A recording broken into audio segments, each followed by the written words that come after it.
Hello. हाँ जी, नमस्कार साथियों, स्वागत है आपका एक बार फिर से किराड़ू क्लासेस के ऑनलाइन यूट्यूब प्लेटफॉर्म पर। मैं अजय कुमार आपका हार्दिक स्वागत करता हूं। तो एक बार अपन फिर से आपके सामने उपस्थित है मनोविज्ञान की एक बहुत ही बेहतरीन क्लास लेकर। ठीक है, मैं उम्मीद करता हूं कि आपको जो कुछ मैं पढ़ाने का प्रयास कर रहा हूं, जो कुछ समझाने का प्रयास कर रहा हूं, आप उसे अच्छी तरीके से समझ रहे होंगे, आप उसका ढंग से रिवीजन कर रहे होंगे। और मैं उम्मीद करता हूँ कि आप जो ये कंसेप्ट है इनको शॉर्ट नोट्स टाइप में जो अपनी नोटबुक है उसमें भी नोट कर रहे होंगे। ठीक है दोस्तों, तो अपन यहाँ तक जो बाल्यावस्था और शैशवावस्था थी, शैशवावस्था उसके बारे में, उसके शारीरिक विकास, संज्ञानात्मक विकास, इसके बारे में चर्चा की। उसके बाद अपन ने बाल्यावस्था में शारीरिक विकास की चर्चा की कि बाल्यावस्था में शारीरिक विकास के सिद्धांत कौन कौन से सिद्धांत होते हैं।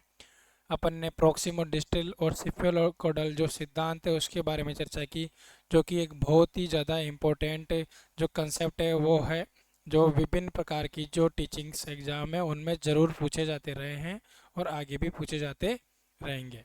ठीक है दोस्तों, तो प्रोक्सिमो डिस्टल सिद्धांत अपन ने पढ़ा था कि समीप से दूर की ओर और सिफेलोकोडल सिर से पैर की ओर।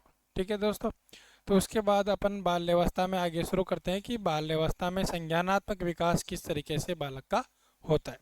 तो अपन ने देखा था शैशवावस्था में जो बच्चे का चिंतन है वो वस्तु पर किसी जो उसके सामने है ना, कोई भी चीज़ उस पर आधारित होता है।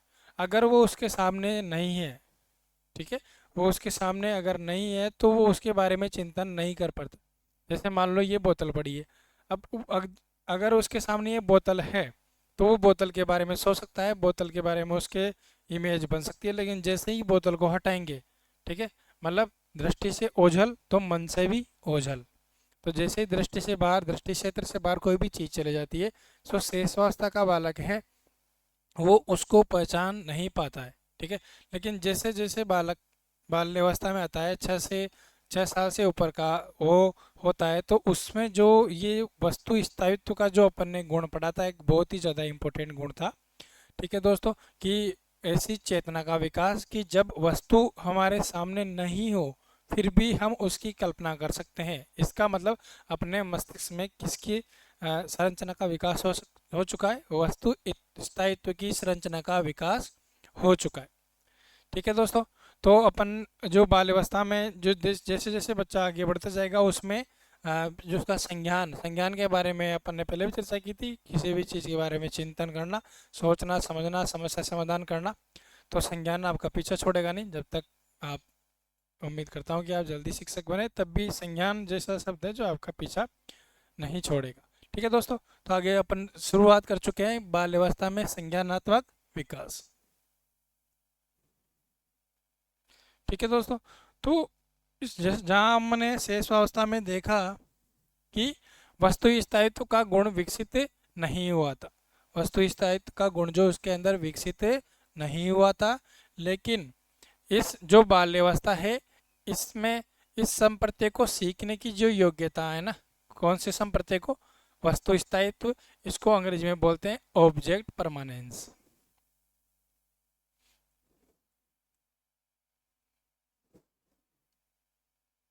Object permanence. ठीक है, तो ये क्या है, ये संप्रत्यय जो इस तरीके की योग्यता है जो वस्तुओं को निरूपित करने के लिए क्या करता है, मानसिक प्रतीकों का उपयोग करता है। मानसिक प्रतीक मतलब चित्र के माध्यम से या कोई भी ड्राइंग के माध्यम से अपने मस्तिष्क में उसको सेव कर लेता है। ठीक है दोस्तों, जैसे कि ये अपने पास एक बोतल पड़ी हुई है। ठीक है, तो बाल्यावस्था के जो बालक रहेंगे, 6 से 12 वर्ष के बच्चे, जब आप इसको एक बार अगर बोतल को दिखा देंगे, उसके बाद पूछेंगे कि मैंने आपको क्या दिखाया था कल, तो वो बता देंगे कि सर आपने हमें बोतल दिखाई थी।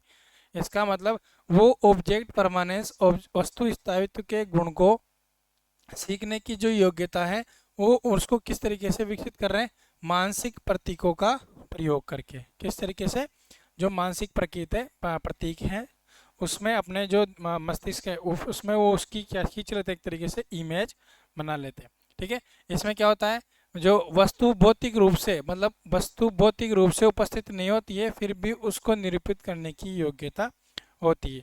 जैसे बच्चे को दिखा दिया, ऊँट दिखा दिया, ठीक है, ऊँट दिखा दिया, तो शेष व्यवस्था का बच्चा है जो अपन उसको अगर ऊँट दिखा दिखा देंगे और उसको बोलेंगे कि इसका चित्र बनाओ, तो वो नहीं बना पाएगा, ठीक है। लेकिन जैसे ही मध्य बाल्यावस्था में आएगा ना बच्चा 8-9 वर्ष का, तो उसको अगर ऊँट दिखाई देगा, टेबल दिखाई देगी, बोर्ड दिखाई देगा, तो और उसको अपन कहेंगे कि एक बार इसका चित्र बनाओ, तो वो उसके चित्र बनाने का प्रयास जरूर करेगा। हो सकता है उससे सुंदर चित्र नहीं बने, लेकिन उसकी जो मस्तिष्क है ना, उसमें वो उसकी प्रतिमा जो है वो फिट बैठ चुकी है और वो उसको बनाने का प्रयास जरूर करेगा। जबकि जो वस्तु है ना उसके सामने भौतिक रूप से उपस्थित नहीं है, भौतिक रूप से उपस्थित नहीं है, फिर भी उसको निरूपित करने की योग्यता बाल्यावस्था में बच्चे में विकसित हो चुकी होती है।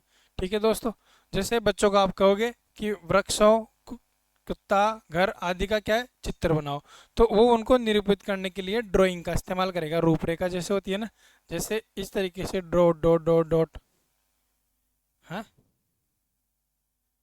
घर बनाने के लिए इस तरीके से वो सीख पाए।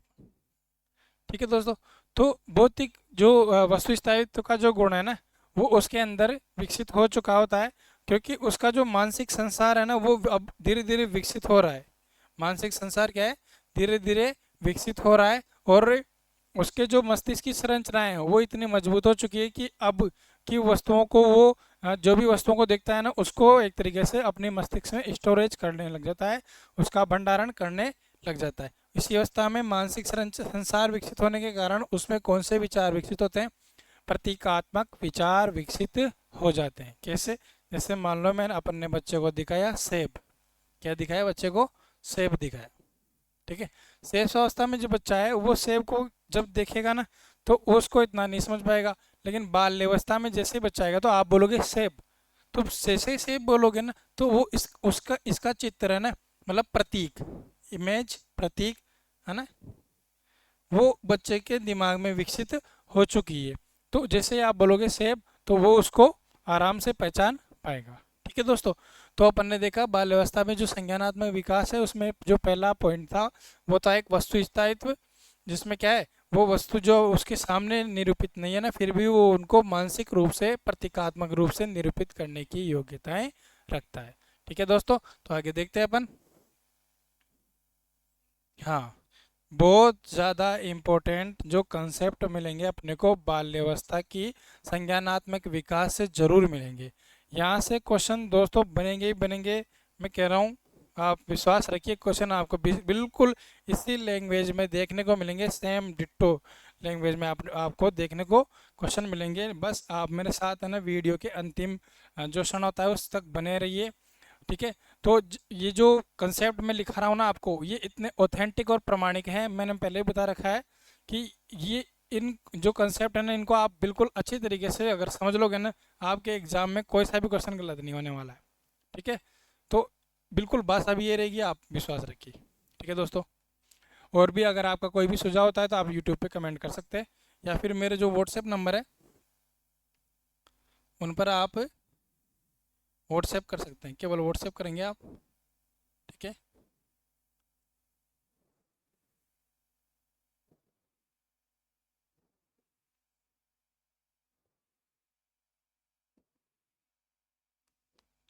जो भी सुझाव है मैं उस पर ज़रूर सुधार करने का प्रयास करूंगा। ठीक है दोस्तों, तो अगला जो इसके अंदर एक कंसेप्ट आता है, इसी के अंदर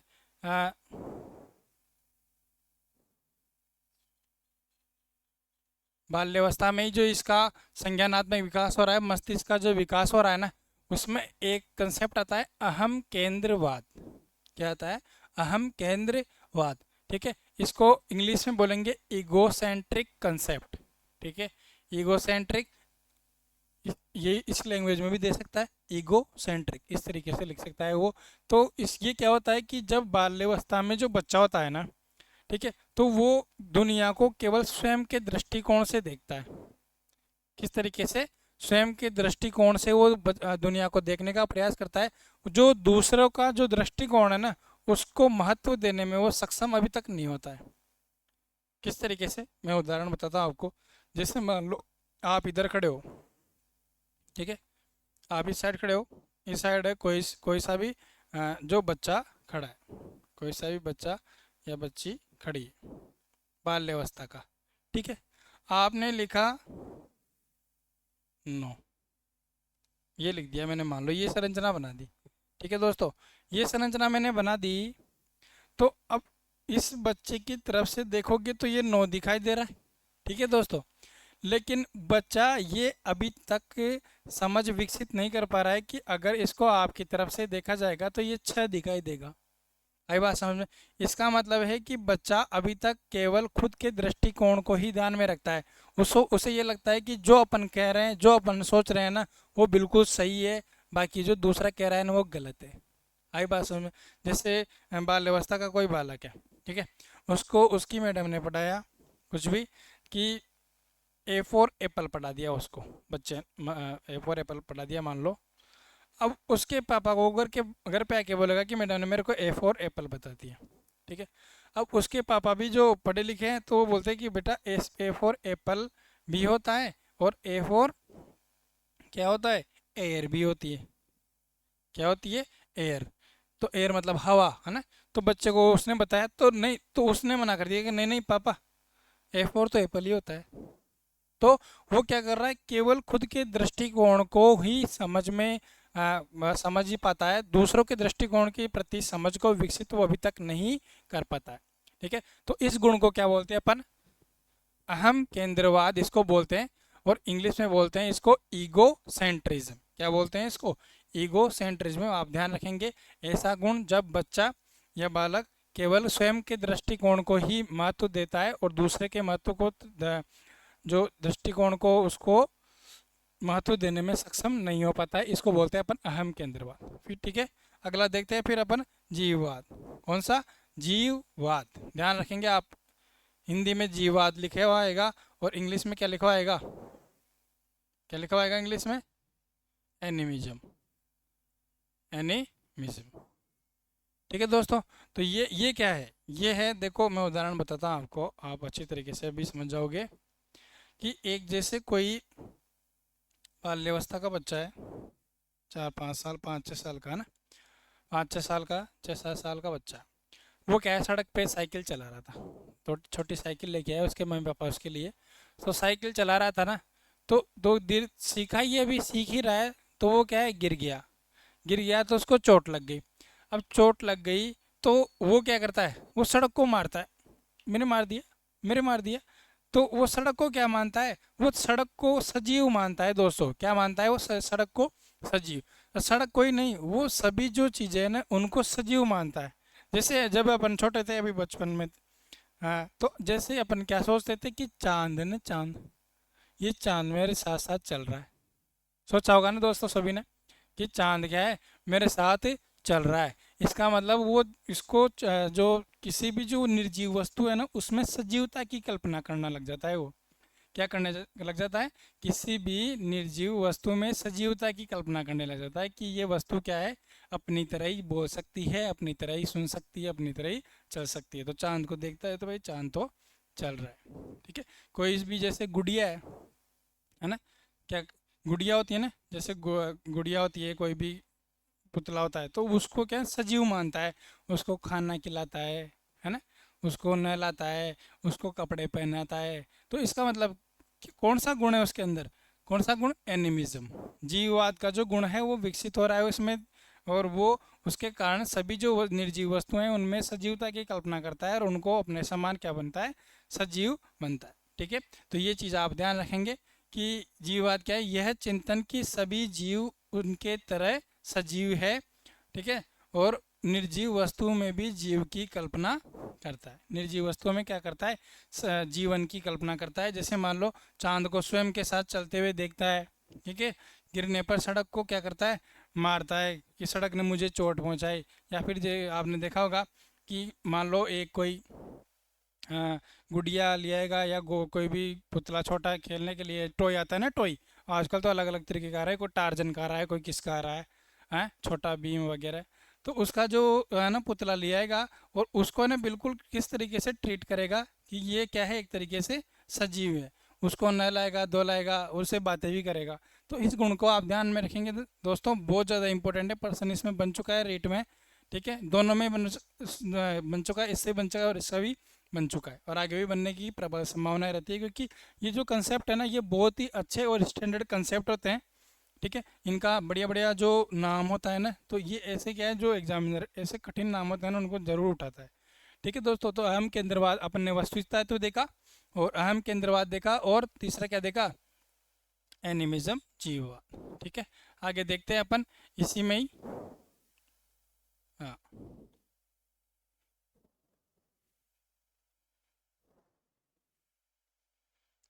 फिर इसे इसी में ही जो बाल्य अवस्था है, इसमें ही होता है एक अंत प्रज्ञात्मक विचार अवस्था, ठीक है। अंत प्रज्ञात्मक जो विचार अवस्था है, इसे बोलते हैं अंतर्बोध। ये होती है 4 से 7 वर्ष उम्र, ध्यान रखेंगे आप। 4 से 7 वर्ष का जब बच्चा होता है ना, तो वो क्या है, इस तरीके से क्वेश्चन करने लग जाता है। जो 4 से 7 वर्ष का जो बच्चा है ना, वो इस तरीके से क्वेश्चन करने लग जाता है कि वो किसी भी वस्तु है, कोई भी जो चीज़ है ना, उसकी मूल जो संरचना है, उसकी मूल संरचना को समझने का प्रयास करता है। जैसे मान लो वो कहता है कि पापा आकाश नीला क्यों है, ये जो गाय है ना, ये घास ही क्यों खा रही है, पापा ये गाड़ी कैसे चल रही है, पापा अगर ये गाड़ी में तेल नहीं डालेंगे तो कैसे चलेगी, क्या ये तेल के बिना भी किसी और चीज़ से भी चल सकती है क्या। तो इस तरीके का जो जो उसके अंदर है ना, जो क्वेश्चन है, वो इस तरीके के क्वेश्चन उसके अंदर उत्पन्न होने लग जाते हैं, ठीक है। इसे बोलते हैं अंत प्रज्ञात्मक विचार अवस्था। देखिए दोस्तों, एक चीज़ मैं आपको बता देना चाहता हूँ, जो अपन ने 3 4 चीज़ें पढ़ी। देखिए, तो संज्ञानात्मक विकास, ठीक है, और एक नैतिक विकास भी अपन देखेंगे, ठीक है, और एक थी विकास विकास की अवस्था थी एरिक्सन की, है ना। तो इसमें तो अपन देखो जीन पियाजे को देखेंगे। जीन पियाजे जो अलग से पढ़ेंगे अपन, जीन पियाजे को लगभग 2 3 क्लासें रहेगी जीन पियाजे की, तो वो देखेंगे अपन।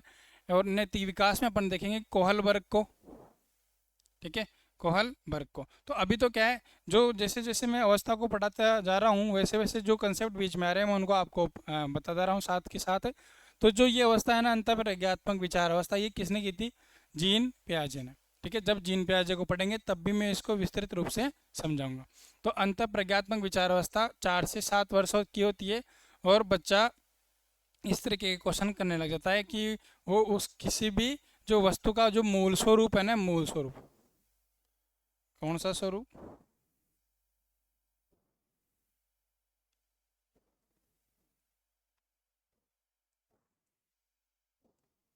वस्तु का मूल स्वरूप, उसको जानने का प्रयास करता है, ठीक है।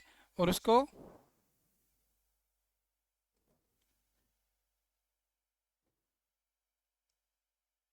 हाँ,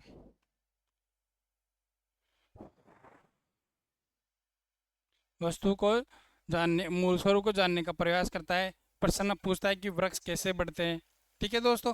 तो ये अपन ने कौन कौन सी चीज़ें पढ़ी, वस्तु स्थायित्व पढ़ा अपन ने, ठीक है, अहम केंद्रवाद की प्रवृत्ति पढ़ी, और जीववाद पढ़ा, अंत प्रज्ञात्मक विचार अवस्था पढ़ा, ठीक है, और केंद्रीकरण की प्रवृत्ति अपन आगे पढ़ रहे हैं इसके अंदर, कि एक होता है केंद्रीकरण की प्रवृत्ति। कौन सी प्रवृत्ति होती है, केंद्रीकरण की प्रवृत्ति।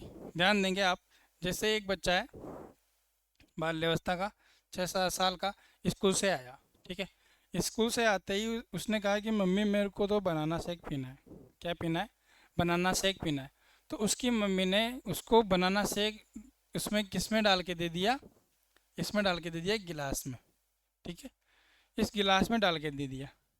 इस गिलास में डाल के दे दिया तो वो बड़ा खुश होकर वो पी गया कि हाँ, मम्मी मम्मी ने तो भर के मेरे को क्या पिला दिया, बनाना शेक पिला दिया। दूसरे दिन वो आया, उस दिन स्वाद बना जो बनाना शेक था। जैसे वो दूसरे दिन आया, उस दिन भी उसने कहा कि मम्मी बनाना शेक बना दो, ठीक है। तो उस दिन क्या है, ये गिलास है ना, कहीं क्या बिल्ली ने गिरा दिया था, तो जिस कारण टूट गया, कांच का था, लंबा था थोड़ा सा, तो टूट गया। तो उस दिन मम्मी ने क्या किया, एक कटोरा लिया, ठीक है, और उसमें जूस डाल दिया बच्चे को। अब उसमें जूस डाला ना, तो देखो इसकी तो क्या है, लंबाई ज़्यादा थी, है ना। ध्यान से समझना दोस्तों, इसकी क्या थी, लंबाई ज़्यादा थी, लेकिन दूसरे दिन जो कटोरा दिया उसकी चौड़ाई ज़्यादा थी। तो बच्चे ने केवल इसके एक ही पक्ष पर ध्यान दिया, एक ही पक्ष पर ध्यान दिया, कौन सी पर? लंबाई पर। कौन से पक्ष पर ध्यान दिया? केवल लंबाई वाले पक्ष पर ध्यान दिया। तो इसमें इस गुण को क्या बोलते हैं कि घटना के केवल एक पक्ष को समझना। जबकि जबकि इन दोनों में जो जूस है ना वो बराबर मात्रा में जो है इन दोनों की क्षमता क्या थी? बराबर थी दोनों की। जितना जूस इसमें आता था उतना ही जूस इसमें आता था, है ना। मान लो इसमें 500 ml आता था ना, तो इसमें भी कितना आता था? 500 ml। ठीक है, इसमें दोनों में कितना आता था? 500 ml आता था। लेकिन ये क्या है? लंबा था। क्या था ये? लंबा। और ये क्या था? चौड़ा। लेकिन तो इसका मतलब यह है कि बच्चे में अभी तक कौन से गुण का विकास हुआ है? केवल लंबाई वाले गुण का विकास हुआ है। इसलिए वो केवल एक ही पक्ष पर ध्यान दे पा रहा है और केवल एक ही पक्ष पर क्या कर पा रहा है? केंद्रीकरण कर पा रहा है। तो ठीक है दोस्तों, इस गुण को क्या बोलते हैं अपन? केंद्रीकरण की प्रवृत्ति। है बात समझ में? आगे देखते हैं अपन।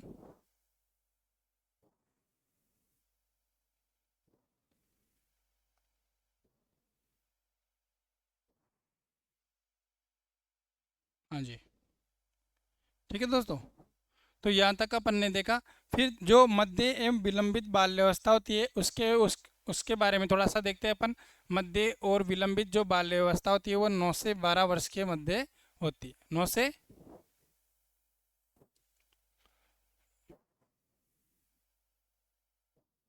9 वर्ष से 12 वर्ष इसके मध्य होती है। ठीक है, तो इसमें देखते हैं अपन जो इसके अंदर कौन कौन से संज्ञानात्मक विकास होते हैं, ध्यान से देखेंगे। उसके अंदर अंतर्बोध परक जो तार्किक जो विचार है ना, लॉजिकल, कौन से? जो लॉजिकल विचार है ना, मतलब किसी भी वस्तु पर तर्क करना। ठीक है, सही को सही मान रहा है तो उसके ऊपर तर्क करेगा वो, है बात समझ में। और गलत को गलत मान रहा है तो उसके ऊपर क्या करेगा? तर्क करेगा। तो उसके अंदर कौन सा जो विचार है वो विकसित होता है? तार्किक विचार। उसके अंतर्बोध पर आधारित, मतलब वो अंतर्बोध मतलब अंतर ज्ञान। अंतर्बोध का मतलब क्या होगा? अंतर ज्ञान। इसका मतलब वो खुद स्वयं निर्णय ले सकता है किसके बारे में? उचित और अनुचित के बारे में, सही और गलत के बारे में। ठीक है दोस्तों, ठीक है। और इसी अवस्था में इसमें कौन से विचार विकसित होते हैं? प्रतिक्रमणीय विचार। प्रतिक्रमणीय विचार इसके अंदर विकसित हो जाते हैं। प्रतिक्रमणीय विचार अपन देखेंगे। भाई जैसे मान लो कोई शेषावस्था का बच्चा है, 5 साल का, 6 साल का, तो 5 6 साल 6 साल का 7 साल का बच्चा कब तक का रहेगा? कौन सी क्लास में रहेगा? पहली में, दूसरी में। ठीक है, तो पहली दूसरी के बच्चे को जैसे मान लो आपने जोड़ सिखा दिया। क्या सिखा दिया? जोड़। ठीक है, तो उसने आपने उसको जोड़ना सिखाया कि बच्चे 4 + 8 कितना होता है? 12। कितना होता है? 12। समझ गया वो? उसने गिन के भी देख लिया कि हाँ 4 + 8 कितना होता है? 12। आपने पूछा कि बच्चे 8 + 4 कितना होता है? तो वहां उसका दिमाग घूम गया कि ये क्या पूछ लिया इसने, है? अभी तो 4 + 8 12 बता रहा था, अब बोल रहा है कि 8 + 4 कितना होता है? मुझे क्या पता कितना होता है? मेरे को सिखाया नहीं तूने। ठीक है, तो वो बच्चा क्या सोच रहा था कि यार पता नहीं क्या पूछ रहा है। लेकिन जैसे जैसे वो मध्य और विलंबित जो बाल व्यवस्था है 9 से 12 वर्ष की, तो उसमें क्या है? प्रतिक्रमणीय। प्रतिक्रमणीय मतलब विलोम विचार। क्या? विलोम विचार। विलोम जो विचार है ना वो उसके ऊपर विकसित हो जाते हैं। किस तरीके से? जैसे आपने दिया ना उसको 6 × 4 24 होता है। क्या होता है?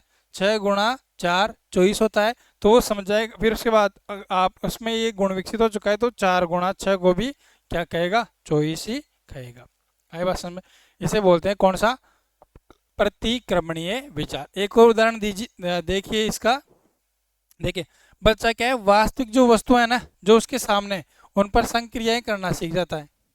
उन पर क्या करना सीख जाता है? संक्रियाएं करना सीख जाता है। जैसे अभी बारिश का मौसम चल रहा है, काफ़ी ज़्यादा जो कहीं जयपुर में और इनमें क्या है बाढ़ के हालात हो चुके हैं। और अभी हम जहाँ से क्लास शूट कर रहे हैं वहाँ भी पानी बहुत ज़्यादा भर चुका है दोस्तों। काफ़ी ज़्यादा हमारे क्षेत्र में इसमें बरसात हो रही है। ठीक है, तो कल मेरा जो किसी स्टूडेंट का कमेंट आया था कि सर आप क्लास कहाँ से शूट करते हो। तो मैं जो क्लास है वो टोंक ज़िले के पीपलू जो एक नगर पालिका है, ठीक है, हमारा निवास स्थान, यहीं से मैं शूट करता हूँ क्लासों को। ठीक है दोस्तों। तो वास्तविक वस्तुओं पर बच्चा क्या करने लग जाता है, संक्रियाएं करने लग जाता है, मतलब उस पर कार्य करने लग जाता है। जिस तरीके से, जैसे मान लो जैसे इस टाइम बारिश का मौसम चल रहा है, तो छोटे बच्चे क्या है, मिट्टी से रिन से खूब खेलते हैं बाहर निकल के, है ना। तो मिट्टी की, जैसे मान लो कोई डेला एक गेंद है, ठीक है, मिट्टी की गेंद बना ली बच्चे ने, ठीक है, उससे खेल रहा है, और उससे ठीक उससे मिट्टी की गेंद से क्या बना ली उसने, मूर्ति बना ली। क्या बना ली, मूर्ति बना ली। तो मूर्ति बनाने के बाद उसमें ये गुण विकसित हो जाता है कि जितनी मिट्टी इसमें थी ना, उतनी ही मिट्टी किसमें, इसमें है। आई बात समझ में। इसका मतलब उसमें क्या है, संरक्षणवाद का गुण विकसित हो चुका है। ठीक है दोस्तों, ये जो गुण है दोस्तों, इसको बोलते हैं संरक्षणवाद। थोड़ा मैं लिखना भूल गया था यहाँ पे।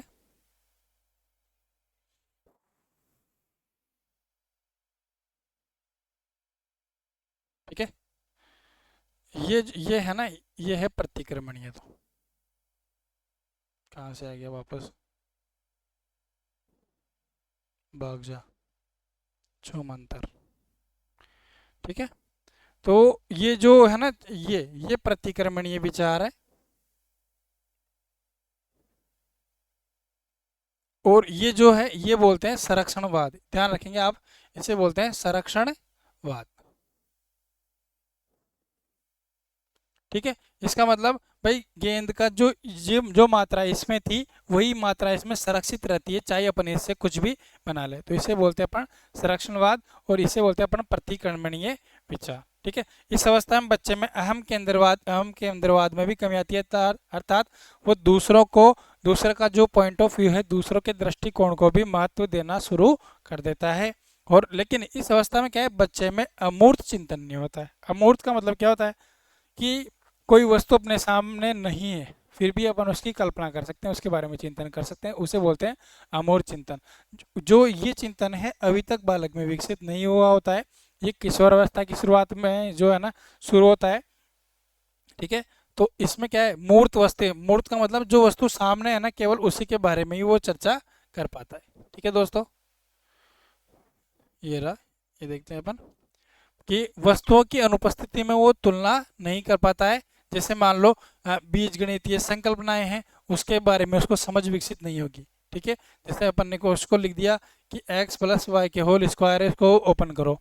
ठीक है, तो अब उसको है ना ये ओपन नहीं कर पाएगा, वो कुछ भी लिख देगा, x y 2, इस तरीके से कुछ भी लिख देगा, लेकिन वो इसको, जो अपने को पता है इसका जो फॉर्मूला था ना, वो इसको नहीं लिख पाएगा।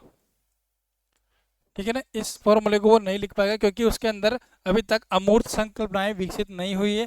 जब वो किशोरावस्था में आएगा ना, तब इसमें अमूर्त संकल्पनाएं विकसित होएगी। ठीक है, और यहाँ से जो उसकी बढ़ती संज्ञानात्मक जो योग्यताएं हैं, वो उसके भाषार्जन को सुगम बनाती। ठीक है दोस्तों, तो अपन ने बाल्यावस्था में जो आज महत्वपूर्ण जो इसके सिद्धांत थे, महत्वपूर्ण जो संज्ञानात्मक जो अवस्थाएं थी, कौन कौन सी, जिसमें अपन ने देखा है जीववाद, ठीक है, केंद्रीकरण, वस्तु स्थायित्व, अहम केंद्रवाद, संरक्षणवाद, ठीक है, प्रतिक्रमण का गुण, ये सब गुण अपन ने क्या किए, इसके बारे में इसकी चर्चा की। ठीक है दोस्तों, उम्मीद है कि आपको आज की क्लास समझ में आई होगी। ठीक है, जल्दी अपन इसके आगे का जो पार्ट है उसको शुरू करेंगे। तब तक के लिए जय हिंद, जय भारत।